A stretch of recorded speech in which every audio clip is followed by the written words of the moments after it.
இனிய உறவுகளுக்கு அன்பான வணக்கம். நல்லா இருக்கீங்களா? ஒரு சின்ன ஆத்திச்சூடி செய்யுள். மூர்க்கரோடு இணங்கேல்.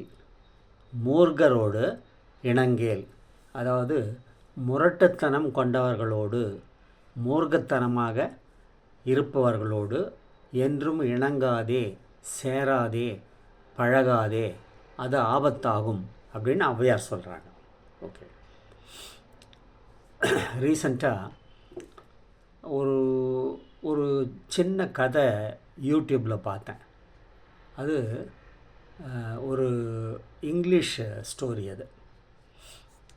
அதாவது ப்ரேயிங் ஹேண்ட்ஸ் அப்படின்ற ஒரு கதை. நியூரெம்பர்க் அப்படின்னு ஒரு சின்ன வில்லேஜு இங்கிலாண்டில். அங்கே ஒரு அப்பா அம்மாவுக்கு 18 குழந்தைகள். அப்பா கோல்ட் ஸ்மித், நகை வேலை செய்கிறவர். வருமானம் போதலை, கைக்கும் வாய்க்கும் எட்டலை, அந்த மாதிரி குடும்பம் போயிட்டுருக்கு.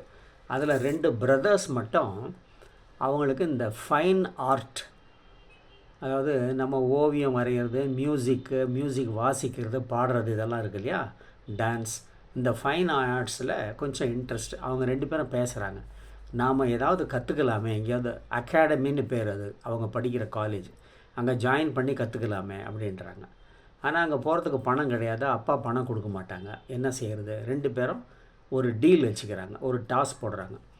அந்த டாஸில் ஒருத்தன் வின் பண்ணிடுறான். அவன் பேர் ஆல்பிரச், அவன் பேர். வின் பண்ணாதவன் பேர், தம்பி பேர் ஆல்பர்ட். வின் பண்ணவன் அகாடமியில் சேர்றது.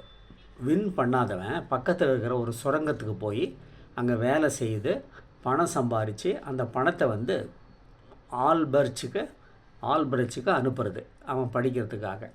அந்த மாதிரி ஏற்பாடு. அப்போ அந்த ஆல்பிரச்ன்றவன் அகாடமியில் போய் சேர்றான், டிராயிங்காக போய் சேர்றான். இவன் அடுத்தவன் மைன்ஸில் போய் வேலை செய்கிறான். வேலைன்னா வேலை, அப்படி கடுமையான வேலை. 4 வருஷம் படாத பாடுபட்டு பணம் சம்பாரித்து அவன் பிரதருக்கு அனுப்புகிறான். அவன் பிரதர் அந்த பணத்தை வீண் செய்யாமல் அகாடமியில் அருமையான பெயிண்டிங்ஸில், மர வேலைப்பாடுகள், இந்த வுட்டு கார்விங்ஸ்ன்றாங்கல்ல, மரத்தில் நுணுக்கமாக வேலை செய்கிறது, அதில் எல்லாத்தையும் நல்ல புகழ் பெற்று விளங்குறான். 4 வருஷம் ஆன உடனே பட்டம் பெற்று வீடு திரும்புகிறான். அன்றைக்கி அந்த வீட்டில் ஒரே கொண்டாட்டம். அவன் வீடு திரும்பினதுனால புகழ்பெற்ற ஓவியனாக திரும்பி வந்திருக்கான். இப்போ அவன் வரைகிற ஓவியங்களுக்கு நல்ல வேலை கிடைக்கிது. நைட்டு டின்னரில் எல்லாம் சாப்பிட்டு பேசுகிறாங்க. நான் நிறைய பணம் சம்பாதிக்கிறேன், இப்போ நம்ம பிரதருடைய டேர்ன், ஆல்பர்ட்டுடைய டேர்ன். இப்போ அவர் அகாடமியில் ஜாயின் பண்ணி டிராயிங் வரைய கற்றுக்கிறாரு. நாங்கள் ஏற்கனவே பேசின மாதிரி நான் அவருக்காக மைன்ஸில் போய் வேலை செய்து அதில் வர்ற பணத்தை அவருக்கு அனுப்பி அவரை டிராயிங்ஸ் கற்றுக்க வைக்கிறேன்னு சொல்லிவிட்டு அவன் சொல்கிறான். அதை கேட்டுட்டு இவன் ஆல்பர்ட் என்ன சொல்ல போகிறான்னு தெரியலையே அப்படின்ட்டு எல்லாம் பார்க்குறாங்க. அவன் அந்த அடுத்தவன் எழுந்து நிற்கிறான். நோ நோ நோ அப்படின்றான். அவன் கண்ணிலேருந்து கண்ணீர் துளிகள் அப்படியே விழுது. என்னால் முடியாது, என்னால் செய்ய முடியாது, இட்ஸ் டூ லேட், நான் அதுக்கு தகுதி இல்லாதவன் ஆகிட்டேன். ஏன்னு கேட்குறாங்க. அப்போ 2 கையை காட்டுறான். அந்த கையில் விரல்கள் எல்லாம் அடிபட்டு போய் ஒவ்வொரு விரலும் ஒரு முறையாவது உடஞ்சி போயிருக்கும், பின்னால் சரிப்பட்டு போயிருக்கும். அப்படி மோசமாக இருக்குது அந்த 2 கைகளுடைய விரல்களும், அவ்வளோ மோசமாக இருக்குது. இப்போ ரொம்ப லேட், இந்த 4 வருஷத்தில் என் கைகள்லாம் ரொம்ப டேமேஜ் ஆகிடுச்சு, விரல்கள். என்னால் ஒரு டம்ளரை கூட எடுத்து டாஸ் பண்ண முடியாது. அதனால் ஒரு பெயிண்ட் ப்ரஷ்ஷை பிடிக்கவோ, ஒரு லைன் போடவோ, ஒரு படம் வரையமோ என்னால் முடியாது. அதனால் இது வேண்டாம், இதை விட்டுடுன்னு சொல்கிறான். அந்த பிரதருக்கு போய் கற்றுக்கிட்டு வந்தானே ஃபேமஸ் பெயிண்டர், அவன் அப்படியே கண்ணில் தண்ணி விடுறான். நமக்காக அந்த 4 வருஷம் இப்படி கஷ்டப்பட்டு இவனுடைய வாழ்க்கையை இப்போ தியாகம் பண்ண மாதிரி ஆயிடுச்சு.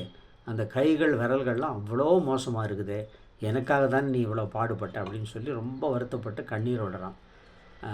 நான் படித்த மாதிரி உன்னால் ஓவியம் பயில முடியாமல் போயிடுச்சு அண்ணா அப்படின்னு சொல்லிட்டு ரொம்ப வருத்தப்படுறான். அப்புறம் அதுக்கப்புறம் ஏராளமான ஓவியங்கள், அதாவது பென்சில் ஸ்கெட்சு, பெனில் வரைஞ்ச படம், கலரில் வரைஞ்ச படம், ப்ரஷில் வரைஞ்ச படம், ஏராளமான படங்கள் வரைஞ்சிருக்கான். கடைசியில் ஒரே ஒரு படம் அவங்க அண்ணனுக்கு, அதாவது அவங்க பிரதருக்கு நன்றி செலுத்துறதுக்காக ஒரு இந்த 2 கை கும்பிடுற மாதிரி ஒரு படம். அந்த படத்தை அவன் வரைகிறான். வரைஞ்சிட்டு ஹேண்ட்ஸ் அப்படின்னு அதுக்கு பேர் வைக்கிறான். அந்த படத்தை, இவங்களுடைய கதையை கேட்ட உலக மக்கள் எல்லாரும், இது வெறும் ஹேண்ட்ஸ் இல்லைங்க, இது வந்து ப்ரேயிங் ஹேண்ட்ஸ், ப்ரேயிங் ஹேண்ட்ஸ், பிரார்த்தனை செய்யக்கூடிய கைகள் அப்படின்னு சொல்லி திருத்துறாங்க. அதுவே ப்ரேயிங் ஹேண்ட்ஸ் ஆயிடுச்சு. இப்போது பெரும்பாலான சர்ச்சுகளுக்கு நம்ம போகும்போது இந்த கூப்பிய வண்ணம் உள்ள 2 கைகள், ப்ரேயிங் ஹேண்ட்ஸை நம்ம எல்லா சர்ச்சிலையும் பார்க்கலாம். அந்த படத்தை கூட நான் இப்போ பின்னால் அதில் போடுறேன் பாருங்கள். அந்த படத்தை பாருங்கள். இதுதான் அந்த கதை, ப்ரேயிங் ஹேண்ட்ஸ் கதை. கேட்டதுக்கு நன்றி. இந்த லிங்க் பிடிச்சிருந்தா லைக் பண்ணுங்கள், ஷேர் பண்ணுங்கள் ஃப்ரெண்ட்ஸுக்கு, ரிலேட்டிவ்ஸ்க்கு. தினமும் காலையில் படுக்கையிலிருந்து எழுந்த உடனே தவறாமல் இதை கூறுங்கள்.